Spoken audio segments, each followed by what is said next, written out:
7 kişi, bunların bir kısmı da polis. Efendim galiba bir otomobil mi çalınmış, ne olmuş? Bunlar hakkında dava açıldı.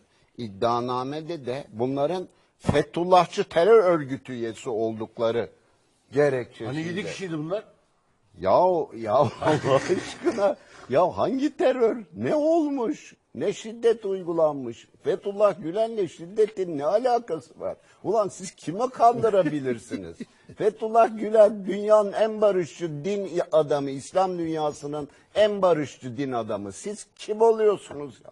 Fethullah Gülen'e terörist diyecek kim oluyorsunuz siz ya? Utanın be.